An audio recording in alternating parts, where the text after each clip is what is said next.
બનાસકાંઠા જિલ્લાના વિભાજનના વિરોધમાં ભાજપના નેતાઓ જ વિરોધમાં ઉતર્યા। દિયોદરમાં જાહેર કાર્યક્રમની અંદર ભાજપના નેતાએ વિસ્ફોટક નિવેદન કર્યું। જિલ્લો જોઈતો હોય તો પંજાબના ખેડૂતોની જેમ લડવું પડશે। સરકાર સામે લડવાની ભાજપના આગેવાન ઈશ્વર તરકે હાકલ કરી છે।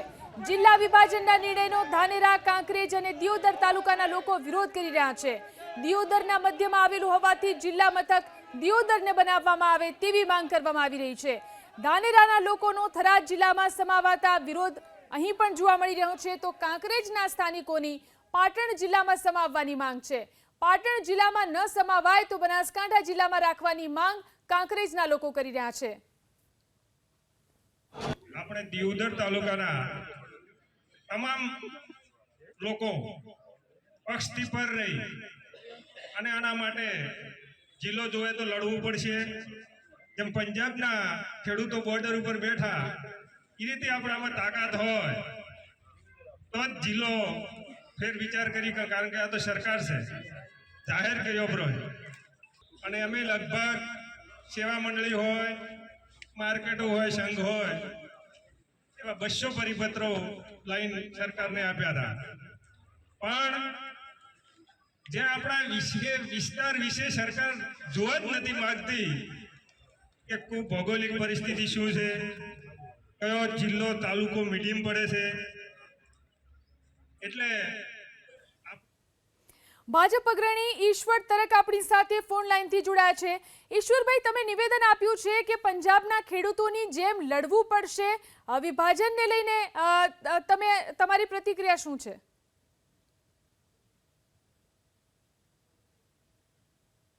ઈશ્વરભાઈ, આપને મારો અવાજ મળી રહ્યો છે? હાજી, આપે જે નિવેદન કર્યું છે કે પંજાબના ખેડૂતોની જેમ પક્ષથી પર રહીને લડત કરવી પડશે, શું કહેશો? પક્ષથી પર રહીને દિયોદરને જિલ્લા માટે જેટલી લડત આપવી પડશે એટલી દિયોદર તાલુકાની તમામ પબ્લિક સાથે રહીને લડીશું। એના માટે આમંત્રણ ઉપવાસ માટે બેસવું પડે તો પણ બેસીશું। દિયોદર તાલુકો એક વચ્ચોવચ્ચ હતો, જે અમને અન્યાય થયો છે એ દિયોદરને ન્યાય મળવો જોઈએ। દિયોદરને લઈને શું માંગ છે તમારી, ને આ મુદ્દે પહેલા ક્યાં ક્યાં કઈ રીતની રજૂઆત થઈ ચૂકી છે? દિયોદર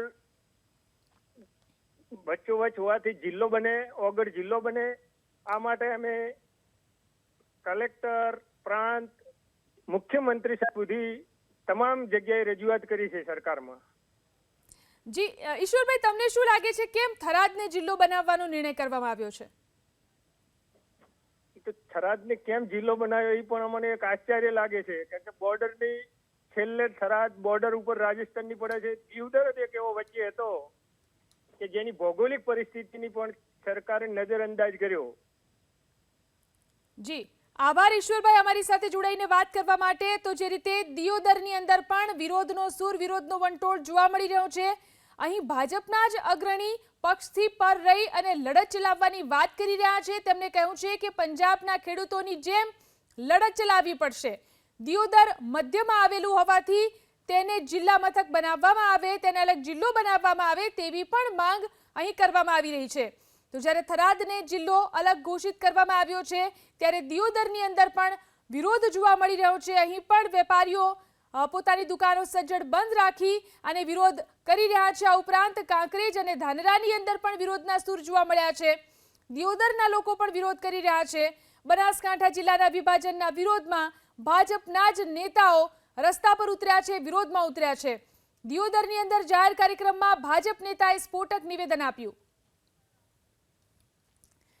તો ભાજપના નેતાએ શું કહ્યું હતું, આવો સાંભળીએ। આપણે દિયોદર તાલુકાના તમામ લોકો પક્ષથી પર રહી અને આના માટે જિલ્લો જોવે તો લડવું પડશે। જેમ પંજાબના ખેડૂતો બોર્ડર ઉપર બેઠા એ રીતે આપણામાં તાકાત હોય તો જ જિલ્લો ફેર વિચાર કરી, કારણ કે આ તો સરકાર છે, જાહેર કર્યો પ્રોજેક્ટ અને અમે લગભગ સેવા મંડળી હોય, માર્કેટો હોય, સંઘ હોય, એવા 200 પરિપત્રો લઈને સરકારને આપ્યા હતા। પણ જે આપણા વિસ્તાર વિશે સરકાર જોવા જ નથી માંગતી કે કોઈ ભૌગોલિક પરિસ્થિતિ શું છે, કયો જિલ્લો તાલુકો મીડિયમ પડે છે, એટલે આપણી ખૂબ મોટી અવગણના છે. તો આના માટે આવતી પેઢી માટે પણ આપણે ખમીરવંતી થઈ લડવું પડે, ઉપવાસ પાસે બેસવું પડે, પણ તો પણ આપણી તૈયારી હોવી જોઈએ. એમાં પછી બીજી વાત ના આવે કે ઓલો આગેવાન આવ્યો કે ના આવ્યો, આબુ હોય આવે ના આબુ હોય ના આવે, આપણું આપણે કાર્ય કરવાનું.